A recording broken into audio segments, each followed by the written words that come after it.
Good morning students, class 7th। आपका first जो lesson है न्यूट्रिशन इन प्लांट्स। तो फर्स्ट हमने डिस्कस किया था न्यूट्रिशंस क्या होते हैं। The process of taking in food by an organism and it's utilisations by the body is called nutritions. उसके बाद हमने डिस्कस किया था न्यूट्रिएंट्स, जो कंपोनेंट्स होते हैं फूड के that are necessary for our body, उनको हम बोलेंगे न्यूट्रिएंट्स। जैसे कार्बोहाइड्रेट्स है, proteins, fats, vitamins, minerals etcetera. Types of nutritions, तो 2 टाइप्स ऑफ न्यूट्रिशंस होते हैं, autotrophic nutritions and heterotrophic nutritions. Autotrophic means self seeding जो न्यूट्रिशंस हैं उनको हम बोलते हैं autotrophic nutritions. In nutrients where green plants make own food themselves from carbon dioxide from the air and water from the soil is called autotrophic nutritions। Hetero मतलब जो directly या indirectly plants के ऊपर डिपेंड करते हैं, जैसे animals हैं या नॉन ग्रीन प्लांट्स हैं, तो उसे हम क्या बोलेंगे, हिट्रोट्रोफिक न्यूट्रिशंस। उसके बाद हमने इसका क्लासिफिकेशन कर रखा है nutritions in plants, autotrophic and heterotrophic. Autotrophic में क्लोरोफिल है, सनलाइट्स है, CO2 कार्बन डाइऑक्साइड गैस है, इनकी रिक्वायरमेंट्स होती हैं। उसके बाद हमने डिस्कस किया था आपका ऑटोट्रोफिक न्यूट्रिशंस और हिट्रोट्रोफिक जो न्यूट्रिशंस थे। इसमें heterotrophic nutritions can be divided into 2 main groups, parasites and saprophytes. First we discuss parasites. A plant which lives on or inside another organism's host and derive the food from it is called parasite. The living organisms is called host. जैसे कि आपकी अमर bell है जो अपने भोजन के लिए दूसरे पर आश्रित रहती है। सेकंड है saprophytes, those non-green plants which obtained their food from dead and decaying organic matters are called saprophytes। जैसे फंगी है यानी कि मशरूम, जो गले सड़े पदार्थ होते हैं उनके ऊपर उगी हुई होती है। नेक्स्ट है fungi can be useful as well as harmful. Fungi जो होती है हमारे लिए फायदेमंद भी है और नुकसानदायक भी। कैसे? Fungi and yeast are useful because mushroom are eaten as a vegetables के रूप में खाई जाते हैं क्या, मशरूम। whereas yeast है is used for producing alcohol। some fungi are also used for making medicines। for example जैसे क्या है, Penicillium fungus is used in making an antibiotics called penicillin। Fungi also cause disease in plants and human beings।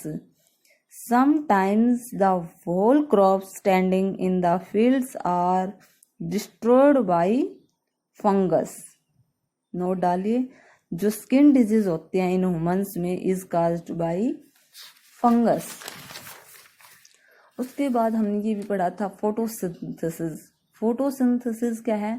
The process by which green plants make their own food from carbon dioxide and by using sunlight energy in the presence of chlorophyll is called photosynthesis.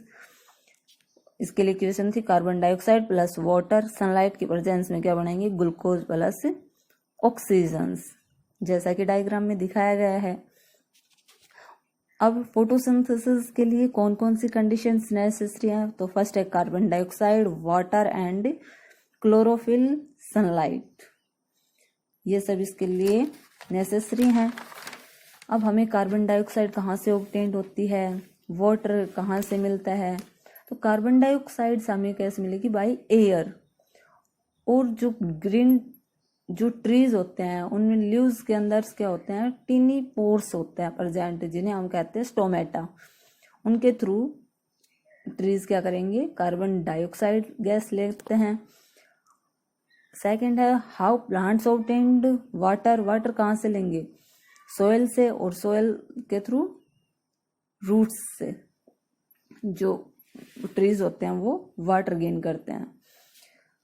Third है the role of chlorophyll and photosynthesis में chlorophyll कैसे लेते हैं, green substance होता है present leaves of plants.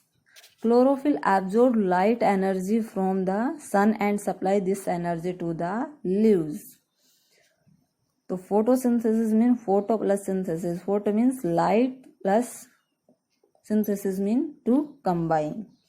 तो chlorophyll is present in every leaf of a plant. Next है role of sunlight in photosynthesis. So the sunlight supply energy for the food making process called photosynthesis. Next जो हम discuss करेंगे आज cells. Cell is the smallest unit of life. Cells are the building block of plant and animals. Types of cells. Two types of cells are present, animal cells and plant cell. Animal cell, a cell consists of a jelly-like materials enclosed in a thin membrane. The jelly-like materials which fills the cell is called cytoplasm. The nucleus is surrounded by jelly-like materials called cytoplasm. The thin outer covering of the cell is called cell membrane. There is a large spherical structure floating in the center of a cell which is called nucleus. A number of small bodies called mitochondria are also present in the cell. There are tiny air space in the cytoplasm of an animal cell which are called vacuoles. Next है plant cell. All the parts of animal cells such as membrane, cytoplasm, nucleus, mitochondria are also present in plant cell. The plant cells have three more parts in them. These are cell walls, chloroplast, and large vacuoles. The chloroplast contain chlorophyll and make food in green plants by the process of photosynthesis. Thank you. Have a nice day.